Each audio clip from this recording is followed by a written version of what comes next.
Okay, Mr. Chair, anytime you're ready. All right. Thank you, Regina. Dan Janicek, Maryland Department of Transportation. Welcome to the September meeting of the Technical Committee, BRTB. This meeting is being recorded. If anyone online should experience technical difficulties during the meeting, just send a message in the chat box. At this time, I'll ask Ms. Rebecca Deivel to start the roll call to determine the member participation. Okay, Rebecca is not here. Is MDOT here? Yes, Dan Janicek. Yes. MTA? Yes, Patrick McMahon. MDE? Good morning, I'm here. Thank you. MDP? Not sure if MDP is here yet. Okay, thank you. So roll call is complete.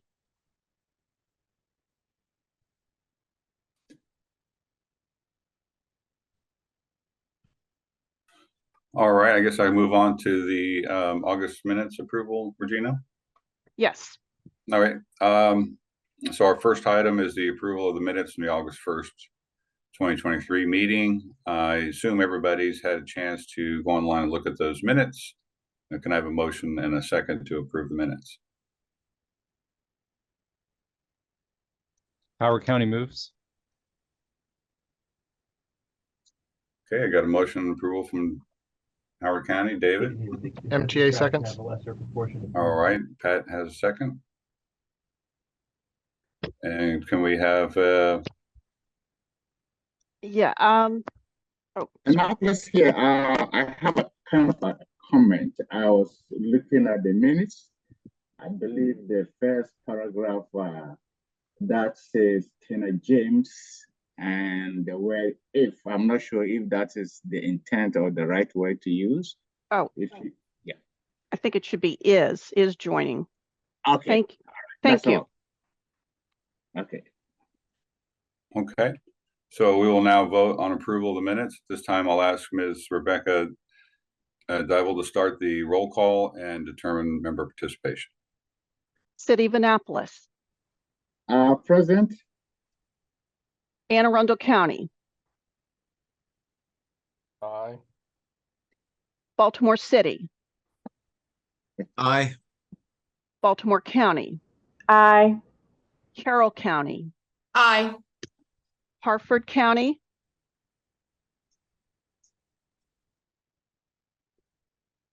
I didn't hear you, Sam. Does Harford County support the minutes? I think that's a yes. Howard County. Yes. Queen Anne's County. Yes. MDOT. Yes. Thank you. All right. Thank you, Regina. Yeah, Rebecca's not here today. I'm just reading off this script, so my apologies. So the minutes are approved, and I move on to the action items. Recommended action item on resolution 24-4 for information on this resolution, which involves a request to reconcile the FY 2023 carryover funding to the FY 2024 UPWP. I'll ask Mr. Todd Lane to introduce the resolution. Todd. Thank you, Mr. Chair. This is Todd Lang with Baltimore Metropolitan Council. Good morning, everyone. Going to be introducing the resolution today to, as Dan mentioned, to carry over projects into the fiscal year 2024 Unified Planning Work Program. Just as a background, our Unified Planning Work Program is the annual work program for the Baltimore MPO, the Regional Transportation Board. This annual work program runs on a state fiscal year, so it runs from July 1st to June 30th. We approve a new UPWP every April through the MPO board. Then at the end of the fiscal year, which would be June 30th, 2023 in this case, we basically take a balance of all of the projects that had yet to be completed. And normally in this September meeting, we ask for those projects to be added to the new work program, in this case, the fiscal year 2024 UPWP. so that we can pay our consultants and then also carry over the local funds for our jurisdictions who are supporting us in different tasks.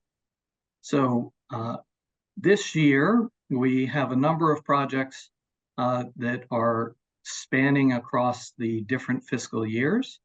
I'm going to start out with the consultant tasks that are being managed through the Baltimore Metropolitan Council. The first task is the CAB integration through local governments. You'll see that there was really at June 30th, only about $1,000 left over in this project.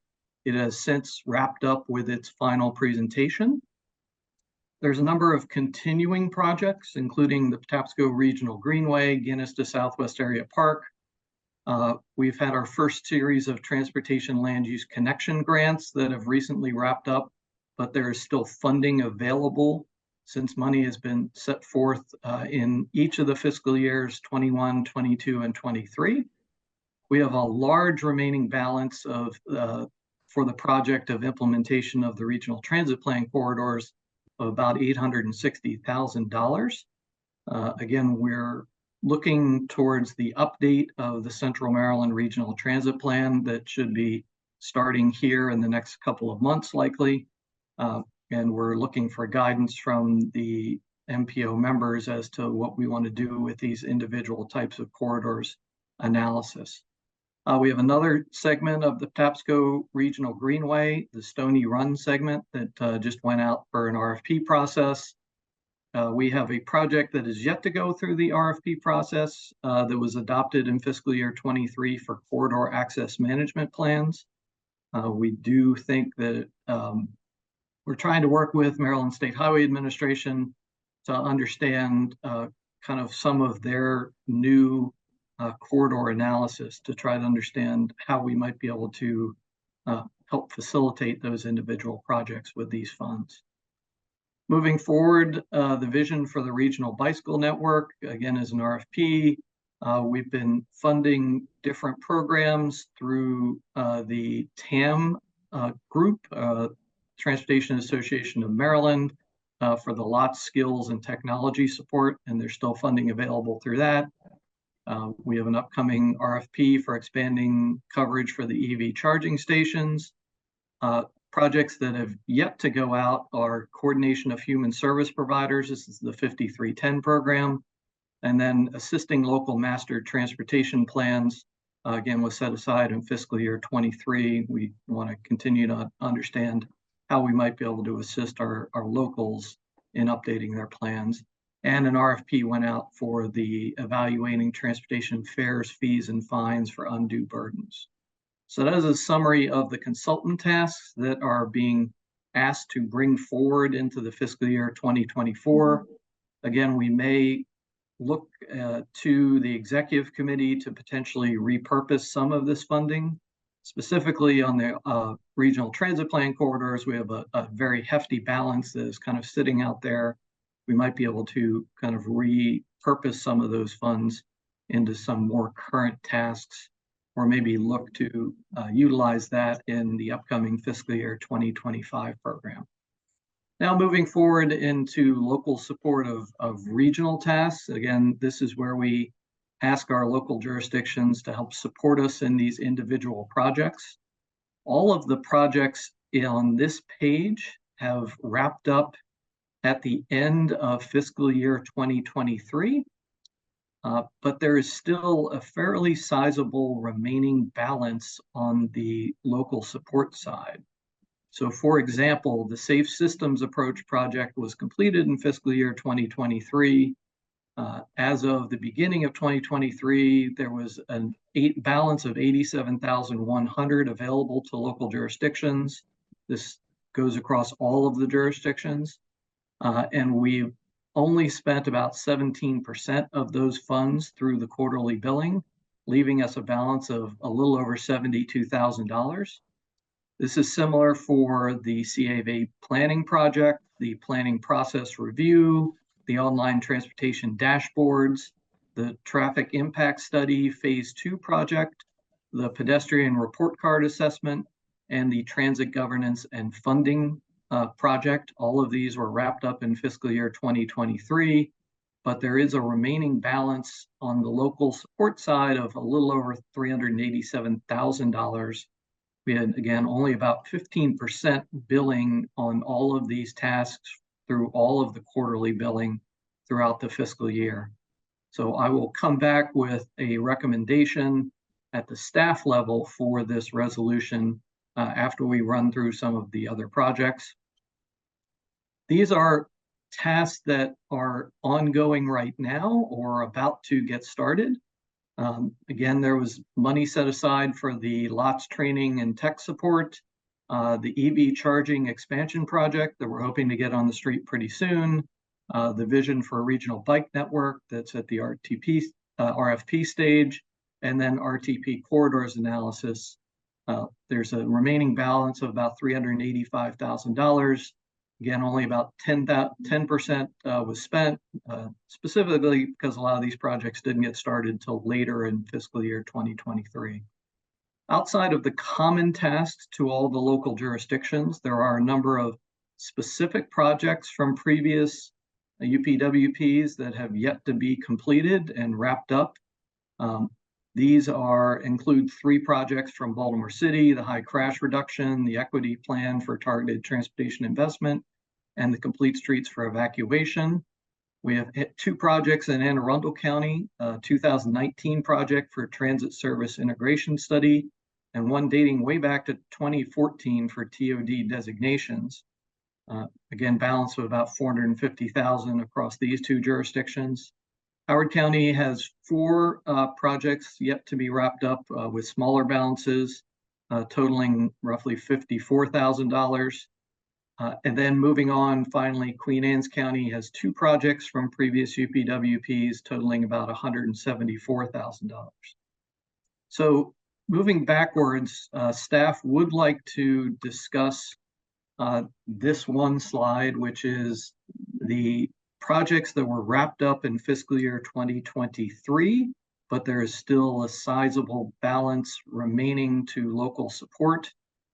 Again, we understand that it takes time for local jurisdictions to kind of digest these different projects and try to incorporate them into their local practices. So we can understand that you might need some additional time to try to work with these projects and potentially bill against them in the quarterly billing process. But we would like to kind of tie a bow on these projects, kind of wrap them up and get them off of the books. So we have a couple different options. Staff think that one of the options could be that we leave the billing open for, say, the first quarter of fiscal year 2024 and say that we will not accept any billing for these projects after the first quarter of 2024. That would be our first recommendation. An option to that would be simply to close out these projects and take these funds and put them into consideration for next year's UPWP. The third option would be looking for each of these jurisdictions to potentially repurpose these remaining funds through a proposal process that would be approved by the executive committee. But again, staff would like the technical committee to consider the first option, where we allow the jurisdictions to do their final billing on these projects through the first quarter of the fiscal year 2024, and then basically close out these projects, take the remaining balance and put it into consideration for fiscal year 2025. So I'm going to move to the end of the presentation with the resolution on the table with the staff recommendation, again, that these projects that were completed in 2023 have 1 quarter in fiscal year 2024 to wrap up billing on them, and then move the remaining funds to consideration for next fiscal year, but that all of the remaining projects be included within the fiscal year 2024 program. I will turn to Regina and or Don, who are on the call, and please speak up if I had And if you had anything to add to our recommendation from a staff standpoint, or any other items that we needed to cover in this resolution. Regina or Don, are we okay? I'm okay. I just Okay. wanted to mention, and you may have mentioned this, Todd, the balances that you see there are through the third quarter for the local projects. Again, they were as of June 30th. So that is technically the third quarter billing process. So with that, Mr. Chair, we have a resolution on the table with a staff recommendation for, again, these specific projects that were wrapped up in fiscal year 2023 for final billing in the first quarter of 2024. We will turn it back to the chair and we will answer any questions that anyone may have on this resolution. Okay. So I guess you have the option on the table here, as Todd mentioned, to allow billing for the first quarter in 2024 on those remaining projects. They're being pulled up again. Do I have a member? Can a member make a move for approval of resolution 24-4 with that first option? Anne Arundel County will move for approval. Howard County seconds. Okay, I've got Brian recommend approval and David second. Does any technical member have any questions or comments? We go through that. We got to go through this a little bit first. Yes, David here from Howard County. So quick question then.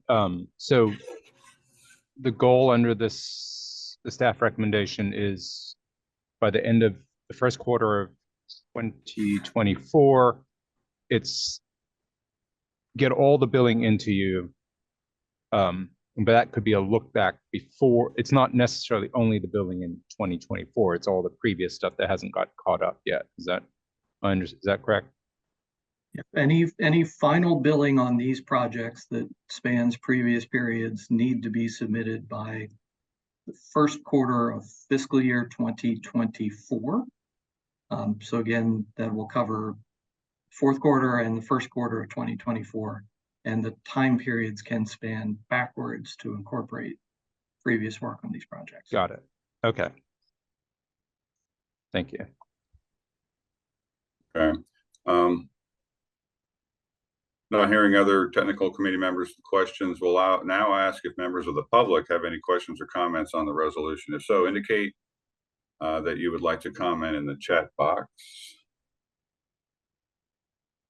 At this time, Mr. Chair, there is no one wishing to address the tech committee.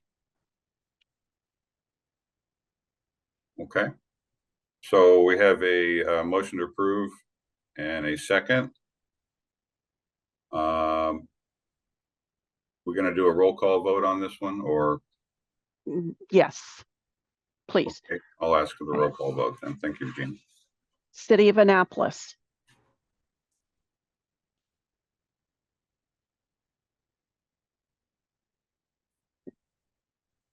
Kwaku, or you? Yeah, you're still here. You're muted, Kwaku. How do you vote?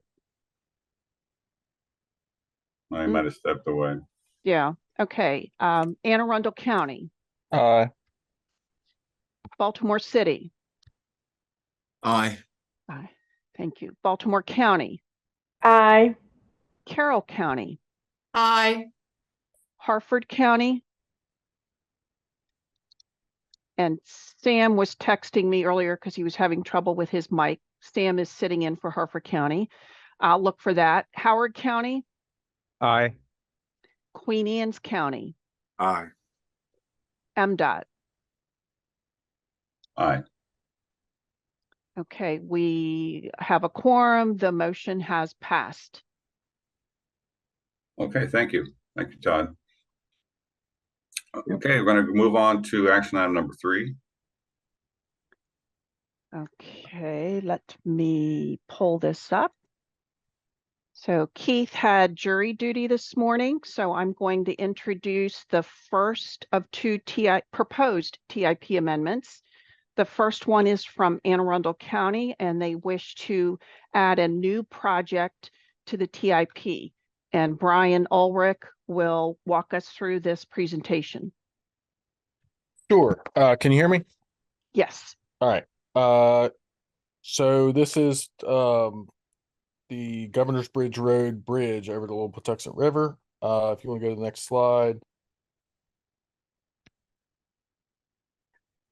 In 1 second, it's fighting with me. There we go. All right. So there's a picture of the bridge. It's a single lane, single span border bridge between Anne Arundel and Prince George's County. This says built 1910. I also have 1918 and 1920, but suffice to say early 1900s construction, and the structure itself is designated as a historic structure. Next slide. Here's the location. It's just south of 50, again, between Anne Arundel and Prince George's County, the back way to the Bay Sox Stadium, if you've ever gone that way. Oh. So the existing conditions, the Prince George's County side floods frequently, and so the road gets, used to get closed occasionally when there were heavy rains. And then also the river has been known to overtop bridge deck at times. In 2009, there was a weight restriction due to the condition of the bridge. It was deemed structurally deficient in 2013. There were some repairs made trying to, make it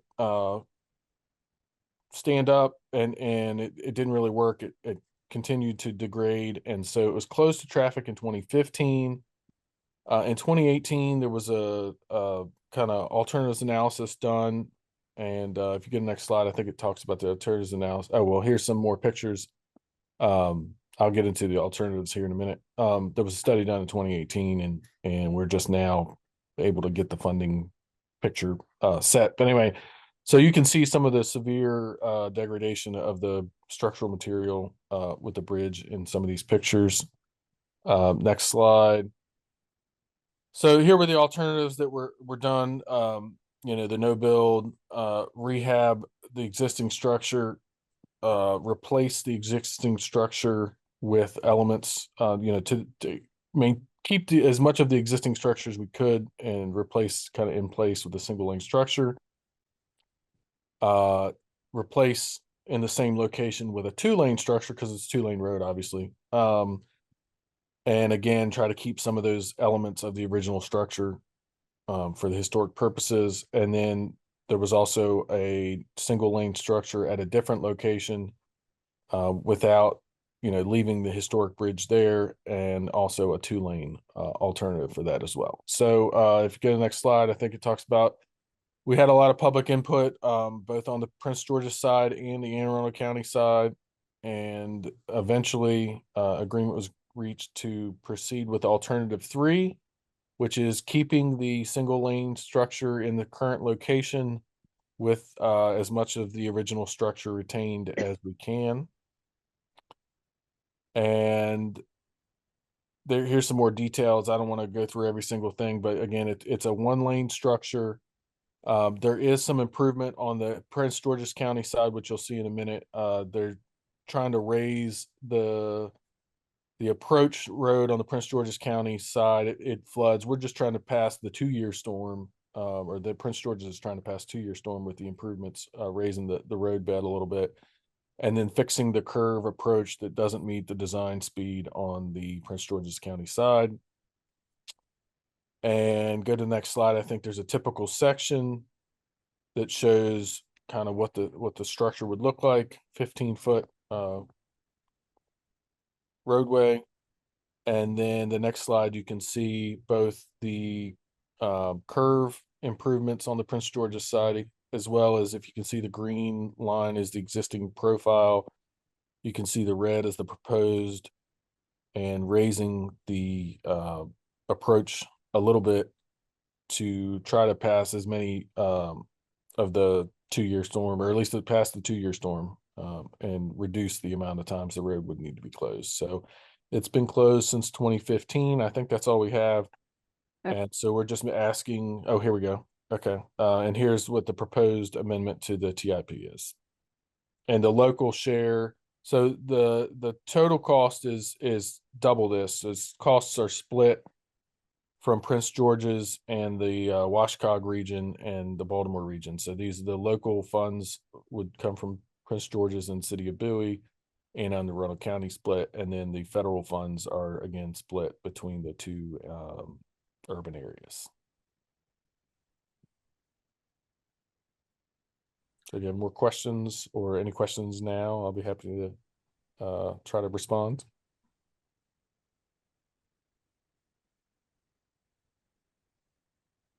All right, thank you, Brian. 1912, that's an old bridge.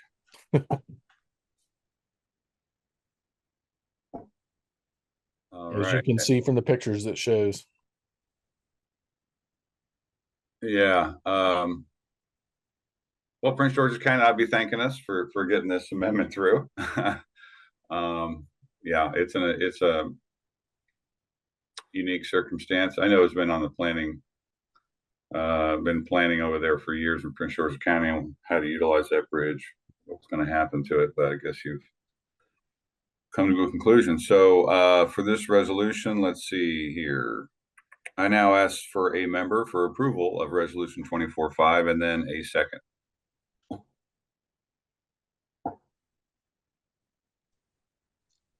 Annapolis moves. And Queen Anne's County will second. Okay. Got Annapolis move for approval with Queen Anne County second. Now we ask if any technical member has any other questions or comments on the resolution.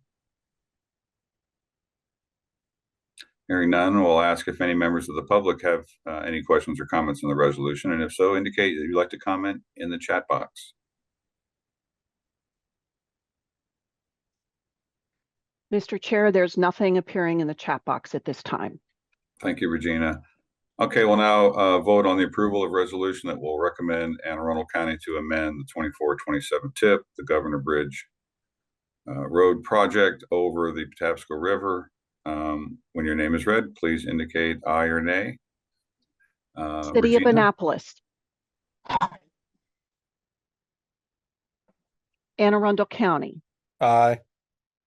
Baltimore City. Aye. Baltimore County. Aye. Carroll County. Aye. Harford County. Howard County. Aye. Queen Anne's County. Aye. MDOT. Aye. Aye. Okay, thank you. All right, thank you. Okay, so we're going to move on to action item number 4. Regina will introduce this resolution, which involves a request from MDOT, Maryland Transit Administration, to amend the 24-27 TIP for work at Martin Airport. Regina? Hello again. This is the second of 2 TIP amendments to be considered by the members. I will say neither project triggers a conformity determination, and members of the ICG have been presented with these as a backup measure to confirm that. So for this morning's presentation, Erica Falk will give you the information. Hello, good morning, everyone. Can you hear me okay? Yes. Okay, perfect, thank you. So I will be going over the TIP amendment for a new project for Martin State Airport, All Stations Accessibility Program. The acronym is ASAP.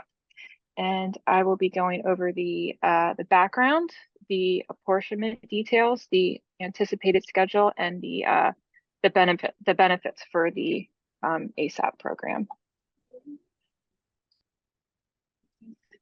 MDOT MTA was awarded funds from the All Station Accessibility Program. ASAP is funded by President Biden's bipartisan infrastructure law. This grant represents the first round of funding designed to improve accessibility so that everyone, including those who use wheelchairs and push strollers, or those who cannot easily navigate stairs, can access the rail systems reliably within their communities. MDOT MTA will develop plans and complete environmental work for future renovation of the Martin State Airport Station on its Penn commuter rail line. This will make it safer and fully accessible. The station is located north of Baltimore and currently requires riders to cross multiple tracks to board the train.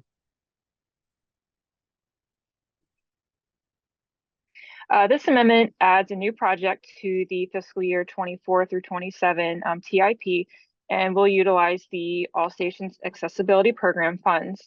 The project will include 8.91 million. That's 7.11 million in federal, 1.8 million in matching. This is for engineering and fiscal years 24 through 25. And this funding will be used to prepare NEPA documents and develop construction plans for future improvements. And the total cost for engineering and environmental work is the 8.91 million. And this is the anticipated schedule currently with selected milestones. You've got the signed grant award funding agreement that's anticipated for October 1st of this year. And then following next year and the following year, I'm sorry, in July, preliminary engineering should be complete. And then after that, in 27, that will be final design completion. And then they're looking for project closeout in December of 27. The benefits. So the project will support those obviously with disabilities and mobility needs to access some of the nation's older and busiest rail transit systems. And this will be through essential upgrades such as elevators. This will help to improve ADA-related conditions for pedestrians and transit riders. It will also improve safety conditions for pedestrians and bicyclists.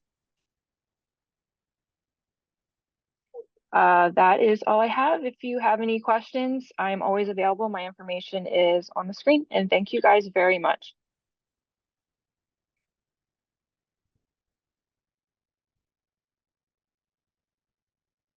Okay, Dan? All right, thanks. Yeah, I was hard time getting back to my screen. Okay, we're going to now ask for a member for approval of Resolution 24-6 and then a second. And thank you, Eric. Thank you. So again, we'll ask that a member approve. Queen Anne's County will make a motion to approve. Thanks, Steve. Baltimore County seconds. Thank you, Angie. Okay, does any technical committee member have any other questions or comments on the resolution? Okay, we'll now ask if members of the public have any questions or comments on the resolution. If so, indicate you would like to comment in the chat box.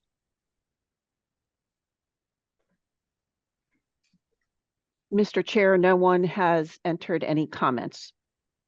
Okay, thank you, Regina.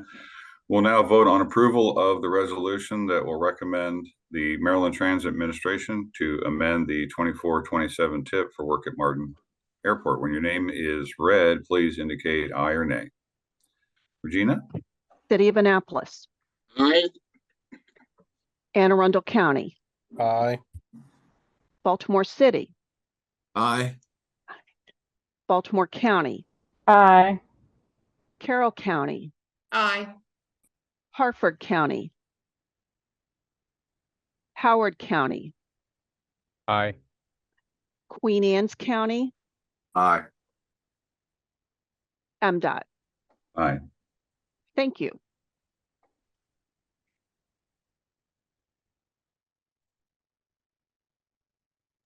Okay, we're going to move on to item number 5. This is a overview of UPW activities.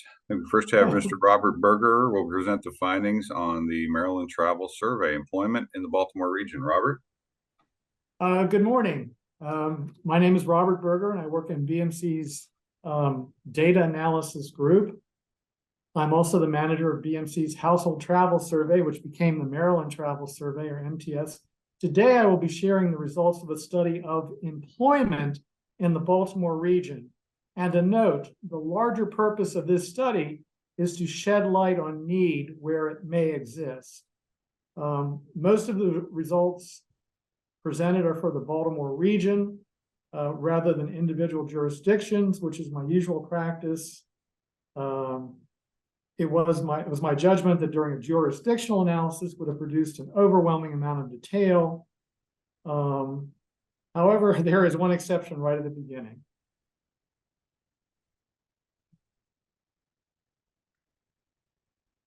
Okay. Okay. All right. All right. Well.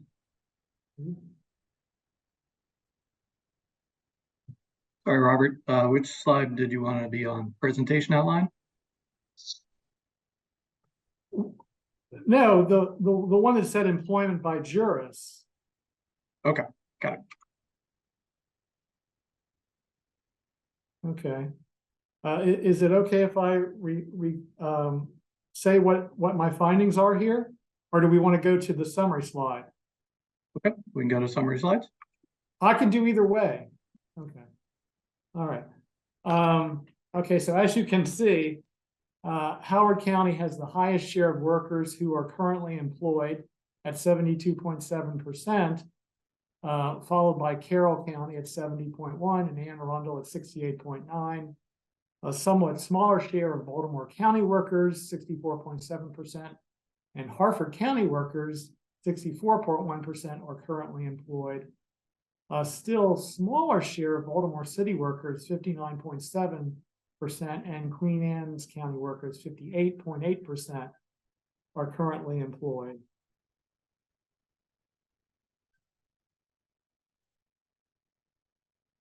Okay. And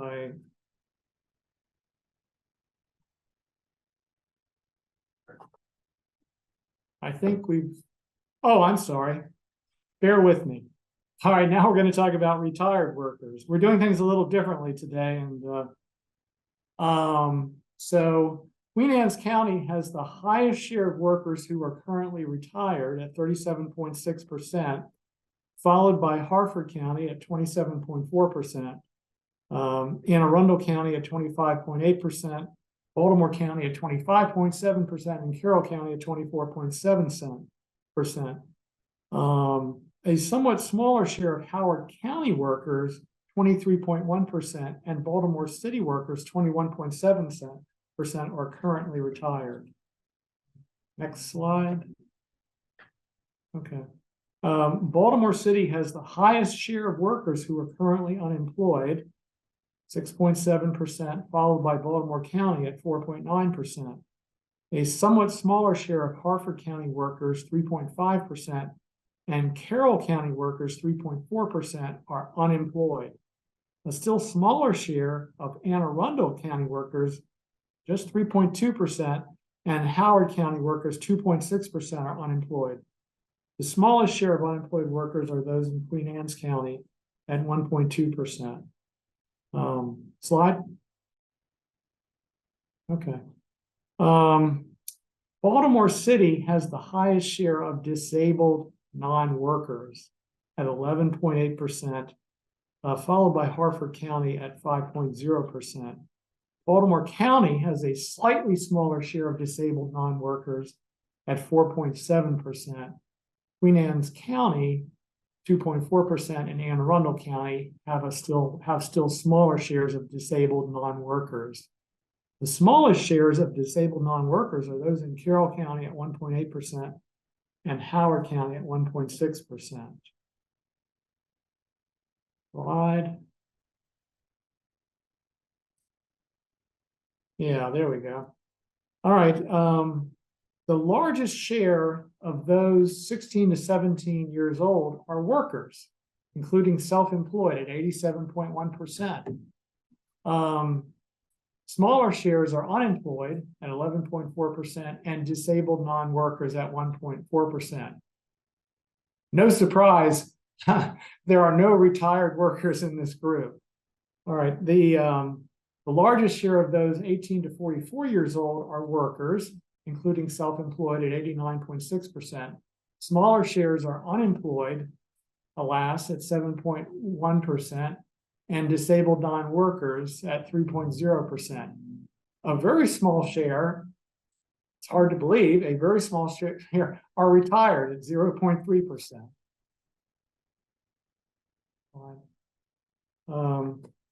The largest share of those 45 to 64 years old are workers, including self-employed at 76.7%. Smaller shares are retired, which we would expect, and disabled non-workers at 8.2%. A still smaller share are unemployed at 4.2%. Moving on, the largest share of those 65 years old or older are retired. Again, no surprise. A smaller share are workers, including self-employed at 23.3%, and disabled non-workers at 2.6%. A still smaller share are unemployed at 0.8%. Slide. There we go. All right. The largest shares of whites are workers, including self-employed at 67.2%. Smaller shares are retired at 27.2%. Still smaller shares are unemployed at 2.9%, and disabled non-workers at 2.8%. The largest share of African Americans, blacks, are workers, including self-employed at 57.6%. Smaller shares are retired at 22.0%, and disabled non-workers at 12.7%. A still smaller share are unemployed at 7.6%. The largest share of Asian workers, Asians, are workers, including self-employed at 77.4%. Smaller shares are retired at 16.8%, and unemployed at 4.7%. A still smaller share, alas, are disabled non-workers at 1.1%. The largest share of Hispanics are workers, including self-employed at 83.8%. Smaller shares are retired at 9.1%, and unemployed at 5.6%. A still smaller share are disabled non-workers at 1.5%.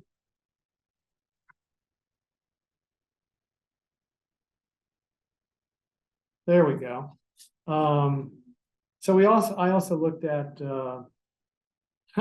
the travel of various groups.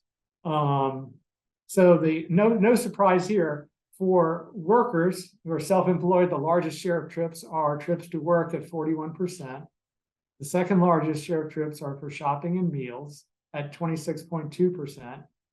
The third largest share of trips are for personal business and other tasks at 25.7%. And the fourth largest share of trips are for socializing and recreation. And the fifth largest share of trips are for school at 1.6%. Next slide. Okay. Among those who are retired, the largest share of trips are for shopping and meals at 51.5%. The second largest share of trips are for personal business and other tasks. The third largest trips are for socializing and recreation. The fourth largest share of trips are for work. So it's possible they got another job after they retired. And the fifth largest share of trips are for school at 0.4%. Okay. And among the unemployed, the largest share of trips are for shopping and meals at 41.9%. The second largest share of trips are for personal business and other tasks at 36.6%. The third largest share of trips are for socializing and recreation. The fourth largest share of trips are for school. And the fifth largest share of trips are for work. So again, I think we mentioned this before, it's possible that they found another job.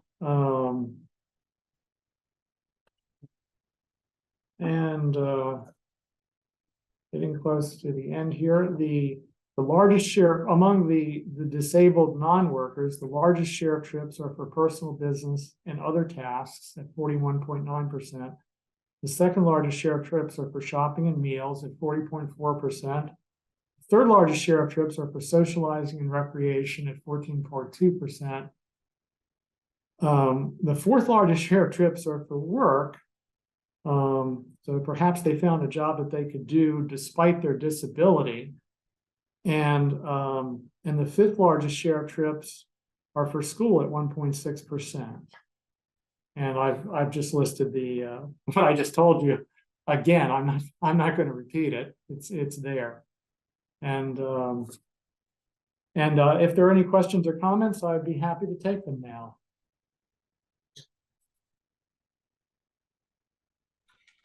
Thank you, Robert. My pleasure.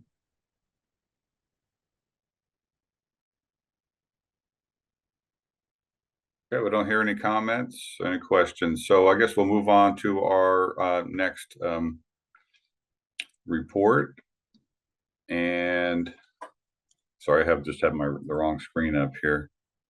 Victor, we'll turn it over to you.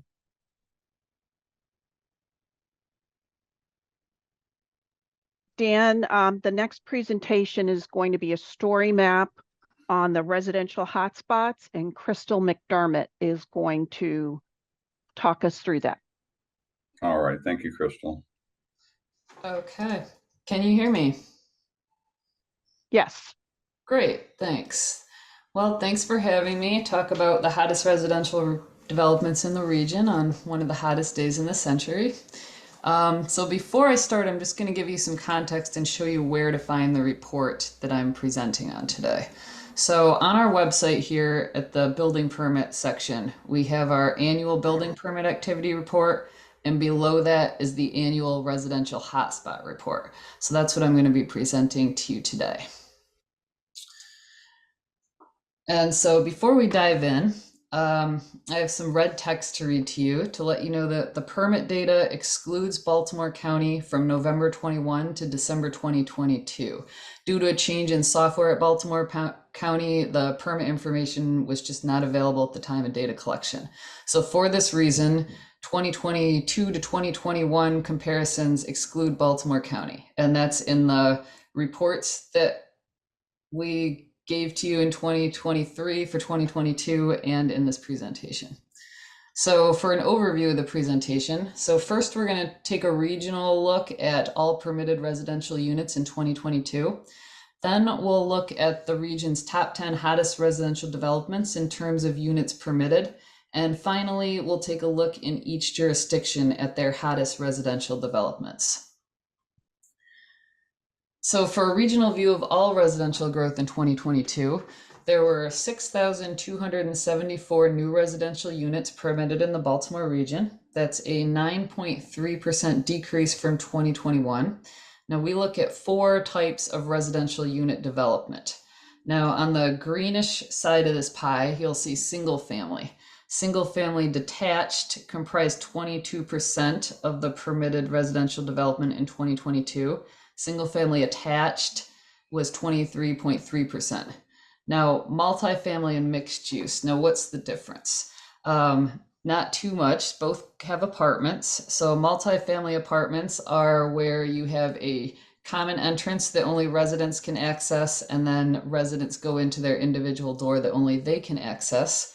And mixed use is multifamily with some component of commercial in it. For example, a retail shop at the bottom of an apartment building, or offices on the first few floors of an apartment building. So multifamily comprised 30.3% of the permitted units in 2022, and mixed use 24.4% of all the permitted units in the region in 2022. So taking a look at this residential growth in 2022 by jurisdiction, Anne Arundel County led the region in terms of building permit activity for residential, and Baltimore City ranked second, and Harford County ranked third. And looking at the bar chart, single family is represented in blue. So you can see that Anne Arundel had a larger proportion of single family units permitted in 2022, where Baltimore City had more red on their bar, indicating that there were larger share of multifamily units permitted there in 2022. Now, taking a regional view by regional planning district in 2022. Now, by the regional planning district, that's how our first annual report looks at residential development. And then when we complete the annual report looking at residential planning districts, we then take it further and we wonder why they're hot. And then that's where we get to the residential hotspots, which I'll talk to you about in a minute. So if the RPD is yellow, there's 1 to 25 units in the RPD. If it's light green, there's 26 to 100 units in the RPD. Green, there's 100 to 150 units. Blue, there's 151 to 400 units in the RPD, and if it's dark blue, there's 401 to 960 units in the RPD. Now you can, using this story, which I'll share with you after the presentation, you can click on the individual RPDs if you're interested in a particular one. So for example, the Pasadena Lakeshore RPD, you can see by clicking on it that the unit count was 23 permitted units in 2022. So 1 to 25 units in the RPD occurs most frequently in the 2022 data, and over 400 units only occurs in 3 RPDs in the 2022 data. The South Baltimore RPD led the region for most residential units permitted in 2022 with 960 units, and the Crownsville RPD in Anne Arundel County ranked second with 767 permitted units.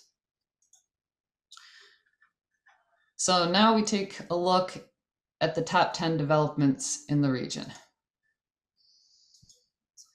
So the top 10 residential developments comprised 46% of the total units permitted in the region in 2022. And the unit type breakdown is 78% of these top 10 units, which are the stars on the map, were multifamily or mixed use, and 22% were of the single family type of permit. So we identify these hot growth developments by mapping the site address on each permit. Then we search the map for clusters of units and we note the development names. And then we count the units in each development, and then we rank the residential developments by the unit count. So taking a closer look at the top 10 hot developments in the region, we have 4 located in Baltimore City. We have 5 of them located in Anne Arundel County and 1 in Harford County. And now just taking a look at this in overview, you can see how these top 10 developments are in the blue RPDs. And so that's when, you know, we make our first annual report, and then we wonder, well, what makes these RPDs hot? And that's why we keep looking for these developments. So first, we're going to take a stop. We're going to take a look at each of these top 10 developments, and we'll stop first at hot development number 1, which happens to be in the South Baltimore RPD, which is ranked number 1. So the RPD had 960 units, and hot development number 1 within that South Baltimore RPD is Stadium Square. There's 650 mixed use units permitted there. And then also within this RPD is hot development ranked number 5 in the region, with another 270 units contributing to making the South Baltimore RPD ranked number 1. So we also have development number 5, the Quill here. And then moving into Anne Arundel County to find hot development number 2 within the RPD Crownsville, which is ranked number 2 in the region. Now the RPD has 767 units in it. And within the RPD, we have hot development number 2. That's 508 mixed use units at Beacon Square. And then just down the road from Beacon Square, we have the Erink property, which is ranked number 6 for hot developments in the region, with 250 multifamily units there. And so now we'll move west in Anne Arundel County over to the Maryland City RPD, which is ranked number 3 in the region with 463 units in that RPD. Now within this RPD, you'll find hot development number 3, which is Watershed Liberty. There's 304 single family attached units at Watershed Liberty. And then just down the road, you'll find Watershed Gateway, which is ranked number 8 in the top 10 hottest developments in the region with 159 single family attached units. So both hot development 3 and 8 are contributing to making the Maryland City RPD ranked number 3. And so moving north into Harford County, In the Aberdeen Haverty Grass RPD, which is ranked number 4, I'm going to click on that RPD so you can see the boundary.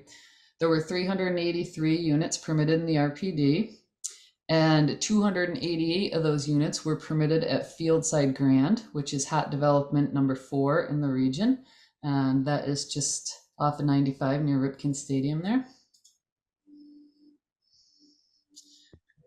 Now for hotspot number 7, we go to Baltimore City in the Lower Park Heights RPD. The RPD had 229 units permitted, and it contains hot development number 7, where 165 of those units are at 3025 West Cold Spring Lane. Now back into Northern Anne Arundel County in the Marley Neck RPD. The RPD is ranked number 9 with 170 units permitted, and it contains hot development number 9 with 156 units permitted there. 120 of them are single family attached and 36 of them are single family detached. And back up to Baltimore City for hot development number 10, which is located in East Baltimore RPD. There were 178 units permitted in the RPD. 156 of those units were at the Perkins Home Development, which was ranked number 10 in the region. 128 of those were multifamily and 28 of those were single family attached. And so that is it for the regional top 10. And also on this presentation, I took a look at each jurisdiction. So we look at the top 5 hot developments within each jurisdiction. And I'm just going to note that the hot developments with an asterisk are in the regional top 10. So we won't look at those because we just already talked about them. So in the interest of time, I'm just going to take a look at one of each of the top developments in the jurisdiction, and I'm going to share this presentation with you so that you can take a look at it yourself. So as I'm clicking, I may tell you how I'm clicking so that you can use this yourself. So in Queen Anne's County, 4 of the 5 hottest developments occurred in the Kent Island RPD, and their 5th highest development occurred over here in the Graysonville, Queenstown RPD. So you can click on the RPDs here to check the number of units within the RPD. So you see we have 26 in this RPD, and then you see that Perry's Retreat had 23 of those 26 permitted units there. And then we'll take a look at Four Seasons Kent Island, as that was the hottest development in Queen Anne's County. There were 143 total units permitted there. 87 of those are single family detached and 56 of those are multifamily. And so now let's go across the bridge over to Anne Arundel County, where all 5 of their hottest developments made the regional top 10. So you can just see how the spread is here. And then we'll move on to Howard County. So Howard County's permitted development occurred in the eastern half of the county, and their number 1 hottest development was Wellington Farms in the Laurel RPD. There are 123 units permitted in the Laurel RPD, and 76 of those units are permitted over at Wellington Farms. 40 of those are single family detached, and 36 of those are single family attached. So you can see that just west of 95 and off of Skaggsville Road there. So now let's go north to Carroll County. And Carroll County's top 5 developments were spread across the county. We'll take a look at number 1, which is located in the Taneytown RPD. There were 85 units permitted in the RPD, and Meads Crossing Meadowbrook development had 63 of those permitted units. 47 of those are single family detached and 16 of those are single family attached. And you can see that development going in there just outside of Taneytown. And so now taking a look over at Harford County, we already looked at Fieldside Grand, which was ranked number 1 in their county. So we'll take a look at the James Run development. Now, James Run is located in the Edgewood Joppa RPD. There are 128 units permitted in the RPD, and James Run permitted 84 of those. 84 of those units were permitted at James Run. You can see that there, just north of 95 and off of Cresswell Road. And finally, back into Baltimore City. Now, 4 of the five Baltimore's hottest developments were in the top 10 for the region. So we will look at hottest development number 5 in Baltimore City, and that's located in the Canton RPD. You'll see there were 150 units permitted in Canton, and at Canton Overlook Development, there were 150 multifamily units. So all of the units permitted in the Canton RPD are here at Canton Overlook, near the intersection of Broning Highway and Hollywood Ave. And so that's it for the tour around the region, looking at the region and jurisdiction's hottest developments. And you can click here for the full permit reports. The full residential hot development report is here. So you just click here to open up the permit report, just like that. And if you are more interested in the RPD level analysis, view the full building permit regional activity report here. And that also contains our non-residential report for annual permitting. Thank you very much. If you have questions, you could ask me now or take down my contact information. And thank you for having me. Oh, thank you, Crystal. That's an excellent report. These reports keep getting better all the time. So I appreciate it. So we can see what the activity is and what we're supporting for transportation. What transportation needs these new developments will have to have. Any questions for Crystal?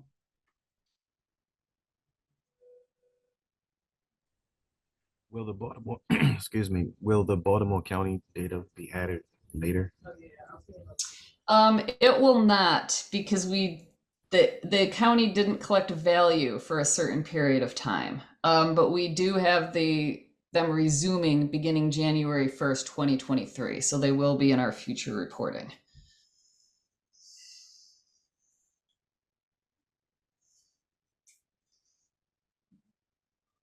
Okay, seeing no other questions, thank you, Crystal. We'll move on to a wrap up of Resilience 2050, and Mr. Zach Kaufman will deliver the wrap up. Zach?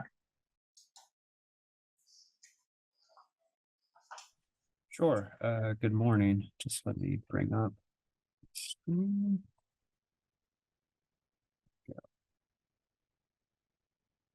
All right. As you all know, the technical committee and BRTB voted to approve Resilience 2050 in July. And so we are already beginning to think ahead to the next LRTP. But first, we want to get your feedback on Resilience 2050, things like how the planning process went, what you thought of how the content was presented in Resilience 2050, and finally, gaps or recommended improvements to the process and content for the next LRTP. So to kind of guide your thinking, you can think about things like, was the info presented clearly to the technical committee? Were you given adequate time for review? Was the schedule communicated clearly throughout? Were you happy with the presentation of the content? And looking forward, are there things that you think we missed, or ways to improve our presentation to you all or to the public as we work on the next LRTP, which is coming up sooner than we would think.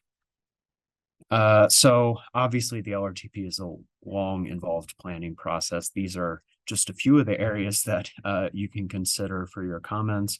Obviously, no need to consider all of them, just kind of reminding you of all the different things that we've considered along the way, starting with, the brand, the logo, the documents, and the document template, goals and strategies, white papers. We did socioeconomic forecasting, the financial plan and review of that plan. Project submittal scoring is obviously a big one, a focal point, and then how we analyze the potential projects included in the draft preferred alternative. Also important to pay attention to, what we heard from the public involvement process, what we presented in the meetings, as well as what we heard throughout the comment period from those that commented. Yeah, I think that's about it for my presentation. We're hoping to gather feedback over the next 2 weeks. So if you could submit that by any of your thoughts by Tuesday, September 19th to myself. You can include Regina if you want, but no need to. You can just send it to me, and we'd really appreciate it. Thanks so much. And also thanks, of course, for your involvement in the approval process for Resilience 2050. Thank you, Zach. Any questions for Zach about the survey? And if it's easier, I can email this out to tech members so you can kind of remind yourselves of all the different things that you've considered. Appreciate it. Sure. All right, we'll move on to other business. The next technical committee meeting will be in person on Tuesday, October 3rd. I'll just add, you probably all know that the Maryland Department of Transportation has released the Consolidated Transportation Plan draft, and I'm going to put a link to our capital programming page in the chat where you can see the link to the draft 24-29 CTP. And we started some pre-tour meetings, so we just have that going on. Just add that. Anybody else have anything to add?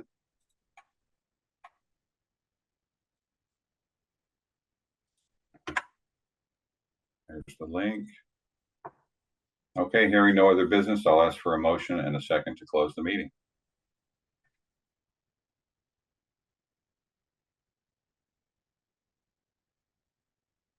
Annapolis so moved. Thank you, Kwaku. Seconded, Patrick. Thank you, Patrick. All right, next meeting will be in person on October 3rd. We'll see you then. We need to vote on this, right? I'm sorry, Kwaku. Do we need to vote on this, on the motion to close the meeting? No, Okay. no thanks. Although we will see most of you at the AMPO conference later this month.